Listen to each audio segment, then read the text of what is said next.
Поштовани гледачи, добар ден, добре дојдовте во најновото издание на земјоделската емисија Бразди. Денешното издание е посветено на жетвата на оризот во Кочани. Овие изминати врнежливи денови предизвика кал до гуша. Земјоделците не можат во нивите да влезат, да жнеат, се мака, се мачи, овој малку што е засушен овие денови, иако е вакво облачно, во трка се со времето да се дособере родот. Почнува да бабри, да скапува по нивите, големи проблеми да прави. Сето тоа е предизвикано во делови од Кочанската котлина, каде што подоцна дојде водата, доцнеше се идбата, му требаше доволно време на оризот за да стаса за жетва. Кога дојде време да стаса за жетва, почна неповолните временски услови, затоа и секогаш кочанските производители инсистираат да добијат понавреме вода, за да може порано да почне жетвата, да не бидат во вакви проблеми, кога сега ќе се одрази и на принос и на квалитет. Сето тоа неповолно влијае. Од тука се укажувањата, барем уште од сега, да се размислува за следната година навреме, да се планира водата, да дојде до нивите, да почне навреме сеидбата, за да немаме вакви проблеми.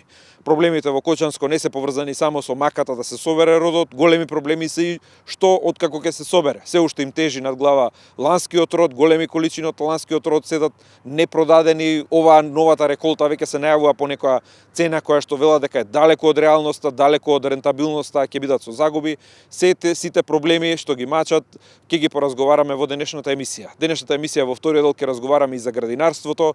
Во Струмичко разговаравме со земјоделците за тоа какви се очекувањата, какви се проблемите на струмичките градинари, како таму се менува полека структурата на градинарството во зависност од тоа како ги губиме пазарите и некако од оние повисоко профитабилни култури се сведовме на култури кои што сега за сега ни ги бара пазарот и ако не дај Боже и тие не ни одат, нема знаат струмичките градинари веќе што да прават, што да презебат. Тука се и стручните совети посветени на превентивната заштита, така да бидете со нас. Почнуваме по првата рубрика, тоа се агровестите.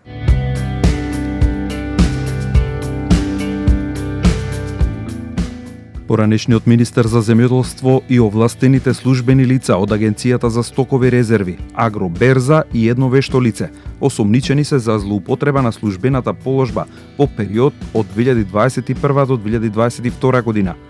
Според првичните информации, истрагата се фокусира на отпис на државни стоковни резерви, 1500 тони пченица и 500 тони јачмен. Со неизвршување на службената должност и со подписи на документи, осомничените наводно овозможиле оваа количина на жито да се отпише од резервите, со што на буџетот му нанесле штета проценета на околу 780.000 евра. Истражните органи се сомневаат дека со свесно непостапување и подпишување решенија, осомничените го заобиколиле јавниот интерес кој треба да го штитат државните стокови резерви, особено во време на глобални кризи за храна и турбулентни цени на житото. Од СДСМ, од чии редови е уапсениот екс-министер, акцијата ја оквалификуваа како политичка монтажа за да се дефокусира јавноста од скандалот со ИПАРД средствата. Не само субвенциите за млеко и за овци, по дообезбедувањето на средствата ќе се доисплатат сите земјоделци кои поднеле барање и го исполнуваат условите за добивање на субвенции, велат од платежната агенција. Од таму исто така информираат дека се прават напори во целост да се следи предвидената програма и календарот за исплата на субвенции. Согласно утврдените процедури за работа, поднесените барања се обработени од страна на платежната агенција. Исплатата се извршува согласно закон и по дообезбедување на средства ќе се доисплатат сите баратели кои ги исполнуваат условите, се вели во соопштението од платежната агенција. Од почетокот на наредната недела, односно од 1 декември, во откупната кампања се вклучуваат сите откупувачи. Првата недела од предвремениот откуп на тутунот измина во своевидно тактизирање од страна од купувачите, кои се уште не ги отворија своите пунктови. Тутунарите кои годинава имаат екстра квалитетен тутун, очекуваат целиот и годинава да се преземе само во прва класа, а од Сојузот на тутунарски издруженија велат дека тие не се откажуваат од преговорите за повисоки цени. Во врска со динамиката на откупот на тутунот во Министерството за земјоделство се одржал состанок со откупувачите, на кој присуствуваа и представниците од Сојузот, од каде потврдеа дека никој од откупувачите се уште официјално не прави корекција на цените за повисоки цени. Вистинската слика за потребите од ориентален ароматичен тутун ќе се прикаже со вклучувањето на пазарот на сите откупни компании. Понудата е високо квалитетен производ, баран од светските пазари. Околу 10.000 земјоделци од цела Европска Унија се очекува да пристигнат во Брисел на 18 декември на најавениот голем протест против се понереалниот и непријателски пристап на Европската комисија кон земјоделството. Протестот е организиран од Копа-Кожега, најголемото здружение на европски земјоделци и земјоделски задруги. Од таму посочуваат дека доколку комисијата продолжи по овој пат, тоа би било историска грешка.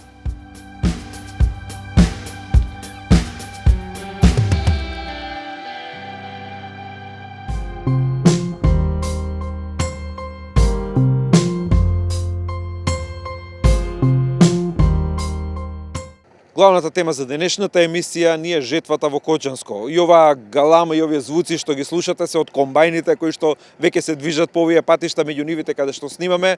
Тоа е знак дека се кочанските земјоделци во трка со времето да го дособерат родот.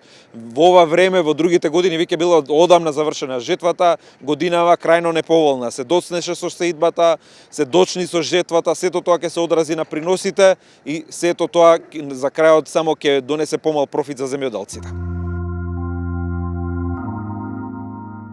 Кај површини обработувате?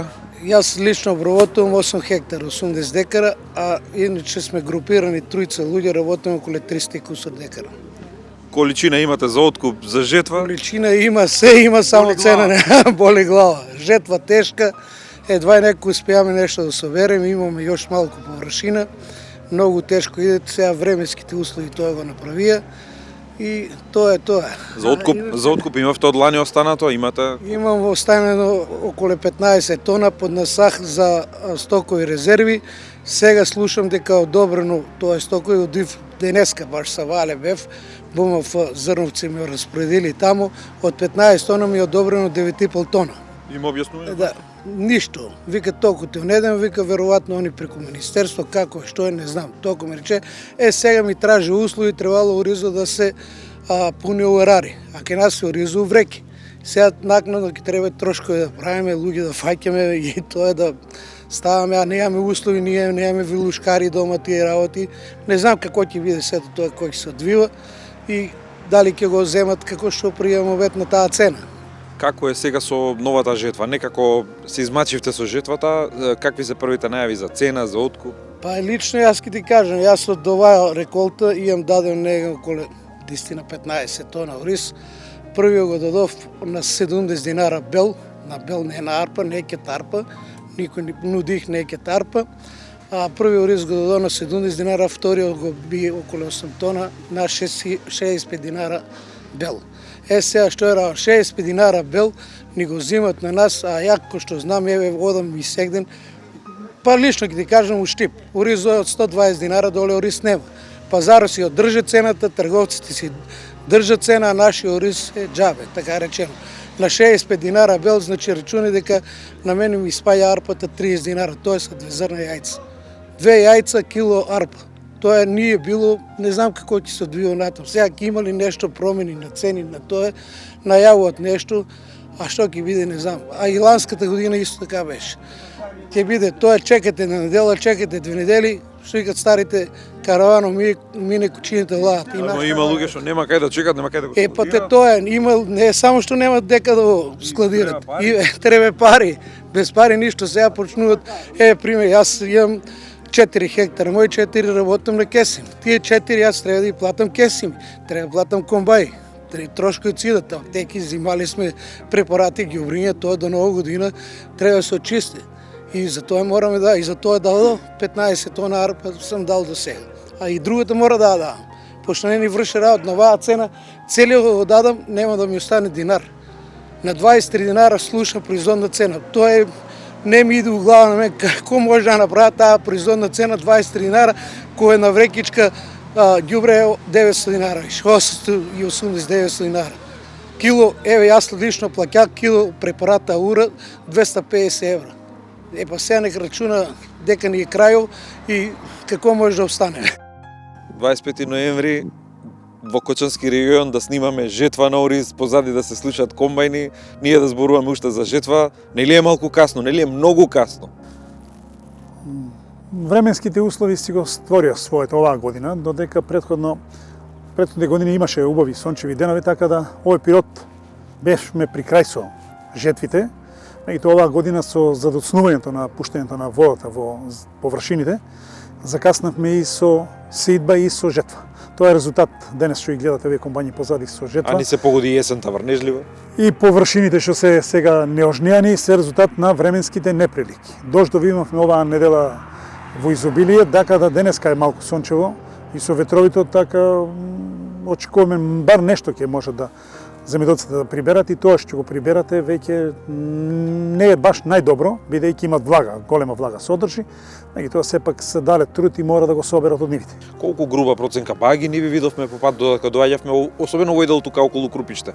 Каква е некоја груба проценка колку остана уште за жетва? Негде околу 40% од површините се уште се неожнеани, бидејќи тие покасно добија вода, тие добија негде крајот на мај, почетокот на јуни, дури средината на јуни некој имаше со сеидба. Меѓутоа временските услови не беа баш погодени во тој дел за касната сеидба, така да вегетацијата продолжи на оризот и е резултат сега на ова што останува како што е сега ситуацијата. Ќе се одрази тоа на приноси, на квалитет, на рандман, на цени? Се одразува буквално на се. Прво се одразува на квалитетот на оризот, бидејќи тој квалитет нема да биде како што го очекуваме ние. Приносите ќе бидат исто намалени, бидејќи и при вакви услови, при вакви температури ниски, односно врнежливи денове, не може самото зрно да биде огруено од кластот и така да дел ќе оде и така речено во оризовите полиња. Така. Ќе остане само комбајнот не може да го заврши, ќе остане во полињата. Има ли сушари, има ли начин како да се исуши? Трошок ли е тоа, комплицирано ли е? Нешто да се прави некој чаре? Сушари имат се откупувачите. Тие кога ќе кажеме дека ќе го даваме кај нив или кој ќе го предаваме, тогаш тие ги уклучуваат нивните сушари.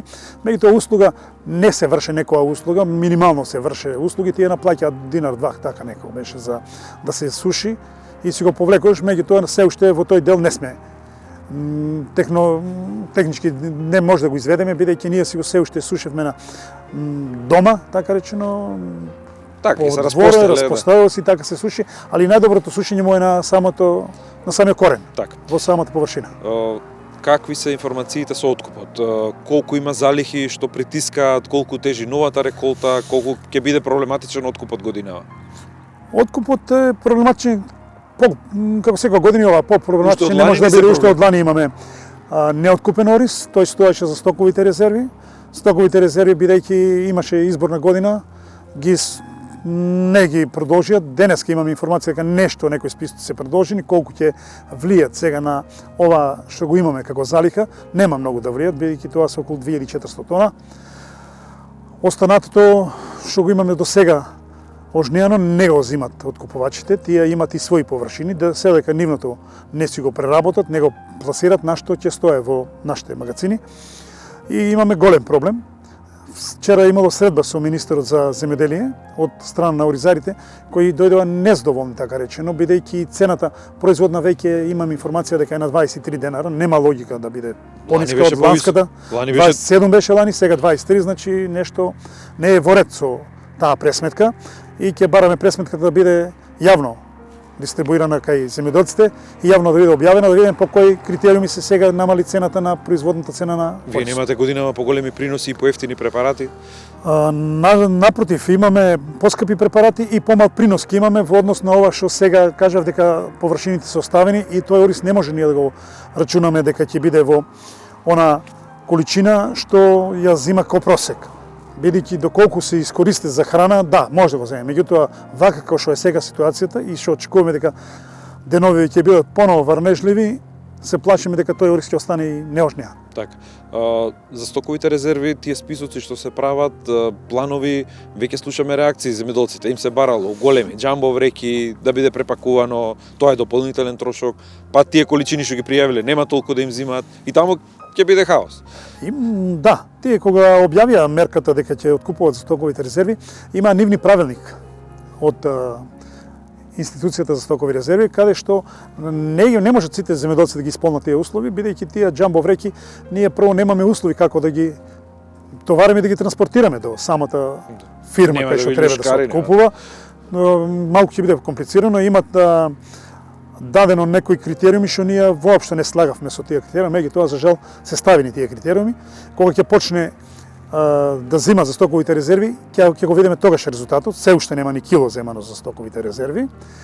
Она што Едино добро е таму што барем цената ќе биде добра, за разлика од ова да, се што се цената нуди е како фиксирана, цената е 37, таа е реалната цена на оризовата арпа и за лани и за оваа година, бидејќи кажавме, ништо не е покачано, ништо не е смалено, таа иста цена. За жал трговците ја смалија цената бидејќи тие одат по профит. Иначе реалната цена ние како национална мрежа се уште ја бараме и ја постигнавме точно со ова сега што се откупува за стоковите резерви 37 денара по кило без разлика на која сорта. Додека Андрејата треба да има малку повисока цена, таа негде околу 40 треба се движи. За арпата збориме. Збориме за оризовата арпа. Така.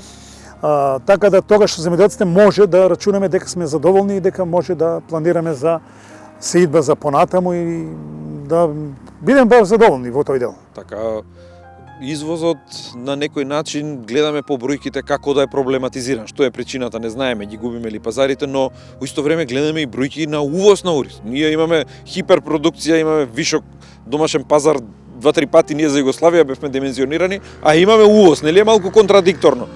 Оваа количина што сега имаме на ориз, таа беше за време на кога имавме 22 милиона жители, истата површина и сега остана, иста килажа и сега остана, меѓутоа за жал соседните држави кои беа тогаш во склопот со Македонија, сега не го откупуваат нашиот ориз, не го земаат бидејќи истиот кочански ориз се продава како кочански, меѓутоа тоа е увозен ориз од други држави и само се препакува во паковки на кои пишува кочански ориз, тоа го имаме како информација веќе. Имаме и добиено информации, сликовити, каде што пишува кочански ориз АБЦ. Ние таква сорта воопшто не постои кај нас во кочанскиот регион, или Белинда некоја сорта што ги има, а тие го пласираат на српскиот пазар, тоа збореме за нивната мрежа, и висока цената, по нивни 480 до 450 денара, нивни пари околу 800 грама бел ориз. 450 динари. Динари. Така, тоа се некои 200 и нешто наши. Наши 200 до околу 800 грама, 230 денари наши пари. Тоа е висока цена за нашиот тука го кочански откупуваат ориз. по 23 денари. За жал тоа е профитот желбата по профит го чини своето. И ние тука сме најмногу оштетени како земјоделци, Така. бидејќи целиот профит оди кај откупувачите, а тој профит го плаќаат граѓаните на Република Македонија. Добро, лани за да се испегла таа разлика во цена се воведе една мерка од 6 денари. Погодена ли беше мерката? Може ли да даде некој допринос да не пропаѓаат оризарите? Буквално не сте во загуба. Се додека Министерството за земјоделие не направи реална цена на оризовата арпа, колку ни е производната цена. И на таа производна цена ние бараме 25 до 30% економска цена која ќе биде оправдан. Тоа се 37 денари што и кажавме сега каде што они ќе откупуваат. Испод таа цена ние сме со загуба. Значи, колку и да дават на 6 денара, 10 денара, тие средства И по не декар, доаѓаат. по кило. Тие средства не доаѓаат кај оризопроизводителите. Тие средства одат кај откупувачите. Бидејќи нема стабилна цена, минимална стабилна цена кој што кажавме, доколку е 37 и на тие 6 денара, тогаш ние навистина биле задоволни. Меѓутоа тие кои ќе дадат 6 денара, откупувачите ја симнат за 7, 8, дури и до 10 денара пониско од оноа што они ќе го дадат. Така да ние земјоделците немаме во тој дел ништо. А баш кај што беше мерката по декар, па таму исто, кој колку пријавил, како пријавил, тоа беше исто хаос направо. Тоа беше мерка прво договорена да биде на предадена оризова арпа. Меѓутоа се виде во Министерство за земјоделие некоја математика да ја одат до просек на 800 кг што нема логика и во тој дел, и тука се направи еден хаос општи. Сега имаме повише ориз пријавено како откупен отколку што имаме и на залика, да бидеме На хартија имаме ориз. Имаме ориз, а реално го немаме. И сега и така да тие 6 денара исто направија голем проблем, доколку сакат Министерство за земјоделие да помогнат, ние земјоделците ориз не увезуваме. Значи ќе дадат 6 денара, 5 денара, колку мислат да ќе дадат за да помогнат да го стимулират производството, меѓутоа тие треба да го дадат на откупена оризова арпа. Кај регистриран откупувач. Бидејќи ние произведуваме оризова арпа, а не увезуваме. Ние нема од каде да увеземе. Друго е со откупувачи, тие ќе увезат бел, ќе увезат од било која држава, меѓутоа ние произведуваме. И затоа ние бараме тие 6 денара кога ќе ги дават да имаме на откупена оризова арпа, меѓутоа на цена реална што кажавме 35 за ситните сорти, 40 за едрите, тогаш веќе може да се разговара во тој дел. Блокот за стручни совети наменет за превентивната заштита како најдобра заштита за секое производство. Вториот дел од емисијата ни е посветен на струмичките градинари, какви се таму состојбите, какви се проблемите кои што се соочуваат земјоделците. Јас имам околу 2 хектари површини, од тие 7 декари се под најлон, што 4 декари оранжери и 3 декари фолии. И тоа ми е производство, главно произведувам зелка, пролетна зелка и 4 декара зелка на отворено. После втора култура, после зелките, пипер црвен, малку лут пипер, колку 1 декар, и тоа е производството. Какво е состојбата? Ги следите состојбите и сами сте земјоделец и агроном и вклучен во производството. Како гледате на состојбите во земјоделството изминативе неколку години? Општо состојбата во земјоделството главна земјина е недобра. Нема стратегија, односно непланирано производство. Последните години малку е качена цената на градинарските производи, но мислам дека причина за тоа бидејќи е намалена количината и површините под градинарски култури и да кажеме зелката, доматот, пиперките се рентабилни. Имаат повисока цена од производната и за тие 2-3 години може да кажеме дека е добро. Меѓутоа, доста култури градинарски отпаѓаат, како например бостанот, карфиолот, комперот и други култури. Причина е нема пазар. Најглавна причина нема на пазар и не се рентабилни. Бидејќи откупувачите ги откупуваат по пониски цени од производните. Да земе например сега зелката, пролетната зелка што е есента се сади, но таа е пролетна зелка мека. Цената е 10 денари, а производната цена е од 10 до 12 денари по килограм. Така е, трудот, така е, маката... Значи, не е исплатлива, не е рентабилна, нема за трошковите. Да кажеме 10 денари, ако нема агрил, ако е со агрил, е 12 денари по килограм. Значи, не е исплатливо. Тука треба државата да правенствено да најде пазари. Приватните фирми, тие се приватни фирми што откупуваат, наоѓаат колку наоѓаат пазар, некој пат не е ни до нив, има и другите држави произведуваат, меѓутоа цените се пониски од производни. Тука државата треба да наоѓа пазари кои ќе бидат повисоки од производната цена. Например, за зелката, најмалку 8 денари повисока цена од производната, за да може да биде рентабилно производството. Но што се случи со пазарите? Ние у последниве 10 години да ги земеме, како некако Албанија зема поголем замав на производство, ние се поеќе и поеќе паѓаме. Толку ли ни е силна конкуренција? Па конкуренцијата е силна. Секој приватниот, да кажем, откупувач бара поевтино производство. Албанија има подобри услови, потопла клима, малку порано производство, меѓутоа таму државата многу вложува. Многу вложува во оранжери, во производството и затоа напредуваат. А кај нас ние велиме дека сме земјоделска држава, меѓутоа од земјоделска држава само ги имаме земјоделците кои се трудат, не трошат средства за се што е потребно да извадат добро производство и субвенциите од државата од друга страна. Друга помош нема никакви иновации. Например, ние како земјоделска држава немаме ни една фабрика за ѓубре, ни една фабрика ни за основно, ни за органско ѓубре, ни за кристално. Да не одиме подалеку. Наводнувањето не е решено како што треба. Да. Вода нема фабрика за најлон, за систем капка и за машина да зборувам немаме ништо. Значи тука треба да е вложувањето во државата. Приватниот капитал ако има интерес, гледаме дека нема интерес во тие области да отвара фабрики, тоа што е држава да отвара фабрики.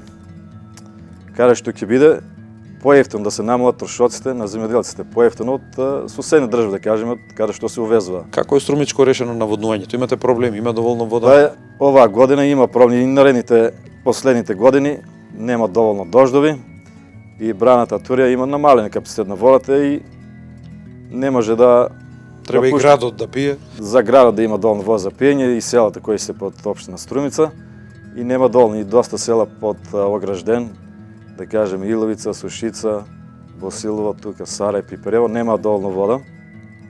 А сеат луѓето градинарски производи, а знаеме дека без вода нема живот, не може да успее ни тутун, ни пипер, ништо. и тие се осудени на пропаст, да кажем. Така. Добро, и тоа вода што ја има, барем функционираат каналите, треба малку обнова и во нив, Па, во системот? нормално дека е потребно. Порано за време Југославија, цело Струмичко поле, скоро сите села беа покриени со систем, затворен систем за наводнување кој е многу добар. И ако направиме споредба со наводнување со мотор на бензин е 5 пати поевтино. 5 пати поевтино, многу поголем притисок, капацитет, побрзо и многу Тоа е подобро. основата, ако вода Да, нема без вода нови нема. климатски промени, нови жештини, Па климатски суши. промени, сите велим климатски промени, но само зборуваат. Климатски промени, немање доволно вода, суша, и треба да вложи државата во наоѓање извори, дали ќе се прават вештачки езера, дали под земјата ќе се наоѓаат некои поголеми езера, да се најде вода за наводнување. Тоа е Тие се приоритет. поголеми проекти, без вода нема земјоделие, нормално. Потоа може да се вложа во мрежа за засенување на фолиите летно време. Јас оваа година пробав на 8 фолии и видов дека е доста добро, бидејќи сенката е изедначена на цела површина, 40% на мрежа, сенка е доволна Добиваш на количина или добиваш на квалитет? и на квалитет и на количина. И мислам дека е исплатлива. Сега државата ако вложи може да биде и поевтина, околу 13 денари од квадрат. Да кажеме, 200 квадрати е фолијата, 2600 денари од фолија, ако трае 7-8 години, пак е добро. Како гледаш, еве ти си агроном, дали доволно земјоделците имаат знаење, обуки, дали прават анализи педолошки на почвата пред да ѓубрат? Па да, како што кажав, земјоделци се оставени сами на себе, тие не штедат на средства, се што е потребно, ѓубрива, па некои прават и анализи, но нема лаборатории. Не знам сега 5 или 10 анализи на ден, тоа е многу малку. Кај нас земјоделци индивидуални, немаат големи површини, затоа треба потребно држава да вложува тука. Најмногу во науката, во лаборатории, во испитување на почвата, за ѓубрење, па и за здравствена анализа. Бидејќи поголем проблем се јавуваат, оранжериите не може да се местат и имаме монокултура. Од домати може да смениме зелка, меѓутоа сите ако садат зелка, тогаш ќе имаме вишок. Затоа нема што да сменат и се натрупуваат болести, најмногу фузариум, вертицилиум, бактериоза кај доматите и затоа потребна стручна, односно Да има луѓе што ќе дават прави совети и со што да се совети третира да има стратегија на државата да се вложи во лаборатории, да се отварат лаборатории, современи лаборатории. Јас, например, пред 15 на години, преку еден пријател, агроном исто, направивме анализа во Холандија. Однесе таму, пример, почва, беше засадена домати. Пред да ја засадиме, pH-та беше едната 5, другата 5,2, значи средно кисела. И таму направи анализа и ни донесе препорака за ѓубрење за доматите. И не е како тука препорака, многу построчно, затоа се многу понапредни. Ги имаше напишено програмата за ѓубрење, ако сакаш од 10 до 12 тони од декар или 12 до 14. Ние извршме од 10 до 12 и таму беа околу, мислам, 8 вида ѓубрења. Бидејќи pH-та беше ниска, само имаше 300 грама од 7 килограми за декар, само 300 грами слаба шлитра, односно 34% азот, а другите ѓубрева беа со повеќе калиум. И имаше и железо како микроелемент. На крајот имаше ефект? И имаше многу голем ефект. Добар хибрид беше, меѓутоа за пазарот кога зрем малку мек. Малку мет, не издржува многу транспорт, многу време. Но приносите? Приносите беа добри, а сега од Матијас со оваа анализа што работевме, приносот беше околу 4 до 4,5 килограми од растение. Значи, еден декар, околу 3000 растенија, како што е програмата што е напишано, тоа и се исполни. Да, 12, па може и повеќе. А без таа анализа, кога што ја работев ние, да кажеме, кој од искуство, повеќе до искуство земјоделците, бидејќи немаат таква анализа која да им направи, многу помалку од 2 до 2,5 килограми од растение. Толку е. Значи се исплаќа анализата беше околу 3000 денари, мислам. Бидејќи наваму, а и низ Струмичко поле како вртиме, доста пластеници ниви гледаме заплевени, оставени. Има луѓе, нема луѓе, млади да не правиме мовет, млади ич Да, нема. па и тука исто земјоделците доста се иселија во странство, бидејќи некои култури не се рентабилни. Порано и зелката и па и доматите не беа рентабилни. Сега овие 3-4 години може да кажем дека добро, има некоја средна цена, се рентабилни, се исплатливи. И доста се иселија, затоа има и доста површини напуштени. Така, твое видување како да мрднеме од мртва точка, некако се надоле одиме, у секој поглед се сведовме на една-две култури, како да, на што да се фокусира државата, ако сакаме да ги задржиме. Најважно е да има, да застанеме на здрава подлога, да има стратегија, како што кажав. Според мене субвенциите што се даваат на земјоделците е тотално погрешна политика, бидејќи субвенциите, јас на пример, па и другите, зема околу 50 до 60.000 денари, да кажеме 10 тони црвен пипер по 30.000 и по површините. По површините околу 50.000 денари, тоа не ми покрива ни 12 од трошоците. Да направиме сметка, земјоделското производство секоја година има 40 до 45% трошок од бруто Што ќе се произведе? од бруто што се произведе. Значи 45 секоја година. И ако го ставиме и трошоците за живот, 50.000 да кажеме за прошно семејство, значи треба да има добра цена производството, да се намалат трошоците, Па да има да остане нешто, да инвестирате, да за да може обновите. да се инвестира, да. Самиот збор субвенција значи поттикнување, поттикнува да се поттикне нешто. А нешто што не е исплатливо, што не е постигнала производна цена, што ќе поттикне? Значи треба да има доволна цена, плюс да се поттикне за да се зголеми производството. Но ако не се субвенциите, па голем дел од производството и ќе го нема. Жими субвенциите останаа некој ќар за земјоделците. До толку се со откупните цени. Не е тоа решение. Тоа е за мене погрешна политика. Има многу начини каде да се искористат тие средства, тоа се милиони евра, да кажеме, колку сега 150 милиони во отворање современи лаборатории, како кажав, а ако се отворат за секоја оранжерија, да кажеме, покриена површина да се испита и да се даде ваква холандиска анализа за ѓубрење, јас сум сигурен дека 20 до 30% ќе се зголеми количина на производство, а со тоа и квалитетот. Да, ако има анализа, ако има совет како што Да. треба, наука, Бидејќи таа ако има анализа вода, холандиска беше од садење до крај на берба. Нема како што е тука кај некои агрономи, оваа фаза вака, после во фаза на цвет, во фаза на растење плод, во фаза на зрење, таму од почеток, значи ние што ја направивме, од садење до крај е таа ѓубрење, да кажеме, беше малку поголема количината отколку што ние сами се ставам 3 до 4, таму беше околу 7 кг на декар на наводнување. Малку поголема количина, но се исплаќа. Количината е многу поголема и квалитетот е многу по-добар. Сортата Матиас поствори хибридот. Ви кажав дека е како мек хибрид, не трансхибрид, крупен. И беше тврд како камен, квалитетен, значи транспортабилен и многу поголем количина производство. Исто како белето што некој го познавам, да кажеме, значи анализата се исплаќа. Сега е период на некој начин како мала пауза, но веќе почнуваат подготовки за следна реколта. Што предстои? Сега ќе почне набргу, ќе почне подготовка на расад, кои се ваши совети, на што да се внимава, што е важно?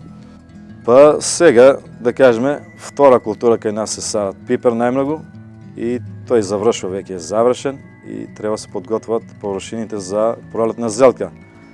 И сега најважно да се добро подготват површините, да кажеме ако површината е здрава, нема потреба да се варат растенијата надвор, да се изфрезира, потоа да се стави органско ѓубре, 1 месец порано, да може да се разложи и 10 дена пред садењето и основно ѓубре.